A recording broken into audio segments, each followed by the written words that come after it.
Et maintenant, je vais vous parler d'un sujet qui est plus dans l'actualité des choses que vous devez croiser dans votre propre vie, vous, votre famille, vos amis, c'est la question de l'hôpital et de la santé.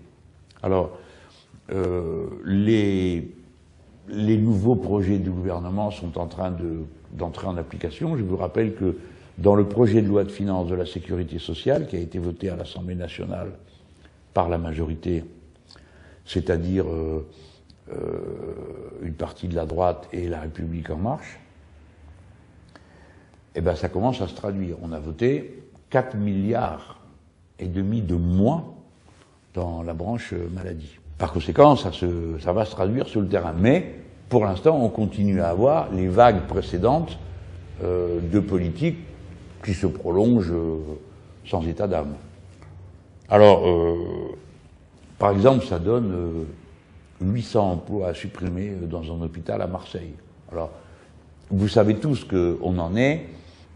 Les personnels de santé vous disent on a de l'eau jusque-là, quoi. Surtout, arrêtez de demander de nouvelles économies parce qu'on est arrivé à l'os. Si vous en demandez de plus, on va couler.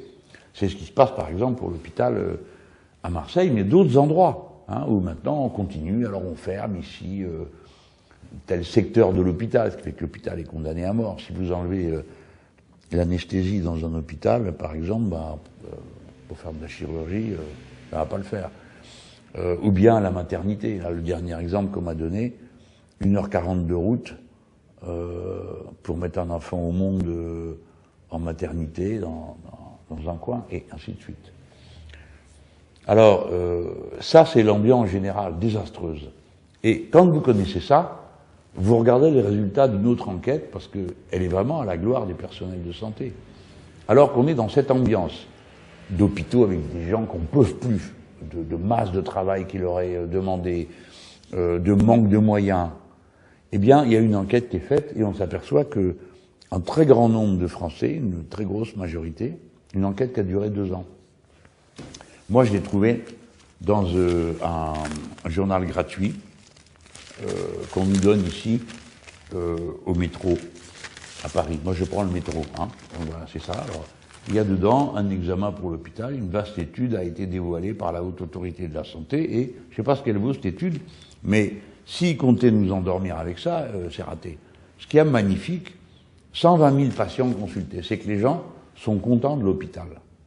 Ça ne veut pas dire qu'ils sont d'accord avec cette politique absurde, mais c'est à la gloire du personnel, parce que, en dépit de toutes ces difficultés, les gens se sont sentis correctement traités.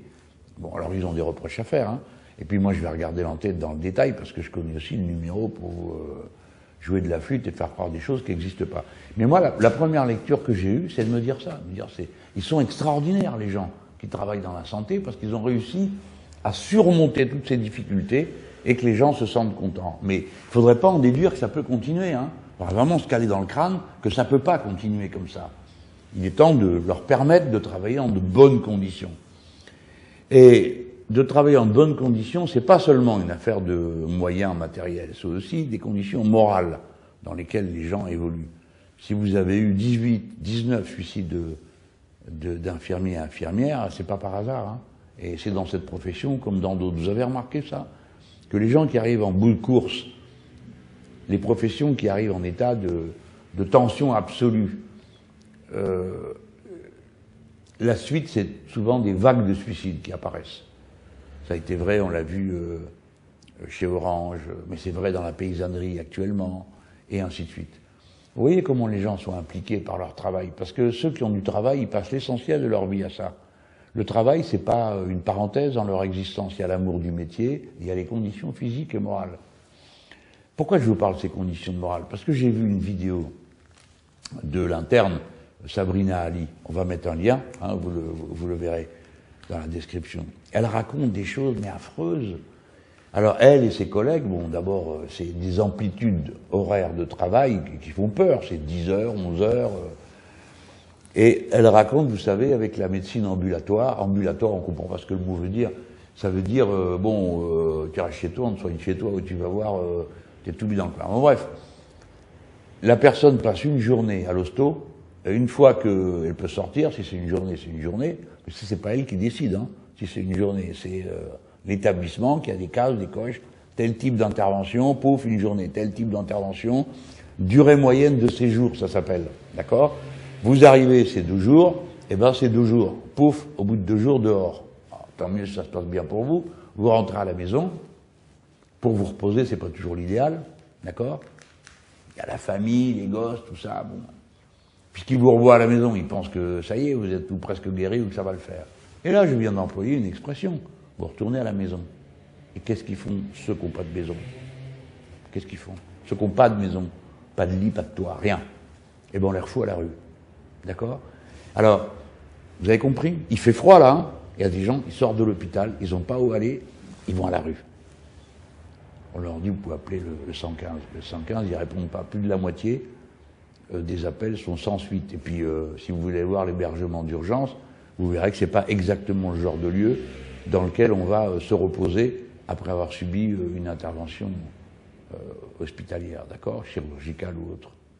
Voilà les gens, c'est ça qui est en train de se passer. Alors, l'interne et les autres médecins, ils le savent, donc ils se mettent, en plus de tout ce qu'ils ont à faire, courir pour voir qui arrive la nuit, qu'est-ce qu'il a, il y a ceci, il y a cela qui ne va pas, donc garder continuellement son sang-froid, sa concentration professionnelle sur les cas qui arrivent. En plus, ils se disent, tiens, il y a madame machin qui sort, ou il y a monsieur truc, et on le fout à la rue.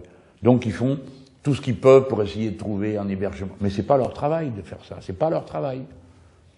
Leur travail, c'est de soigner, c'est déjà assez de soucis. Il faut pas se tromper, il faut identifier quel est exactement le mal. Bon, il y a ceux pour qui c'est fait, il y a l'intervention, etc. Vous comprenez? Voilà dans quel monde de brut on vit. Voilà ce qu'il y a derrière les mots, qui des fois comme ça, le recours préférentiel à l'ambulatoire. C'est beau, hein? Ça parle bien, c'est ça que ça veut dire. On envoie des gens et on ne se soucie pas de savoir ce qu'ils vont devenir. Mais heureusement, les personnels de santé, ils s'en soucient, mais je le répète, c'est pas à eux de faire ce travail-là.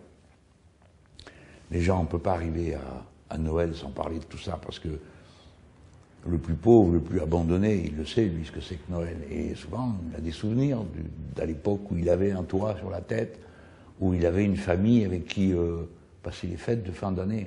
C'est une immense souffrance d'être pauvre, à la rue, isolé, et en plus malade, et personne ne s'occupe de vous. Je dis pas ça pour que vous gâchez vos réveillons, hein, les fêtes de Noël, mais bon, c'est pour que vous y pensiez. Derrière les chiffres, il y a toujours des êtres humains. Derrière les économies, il y a toujours des choses qui ne sont pas faites au service des autres.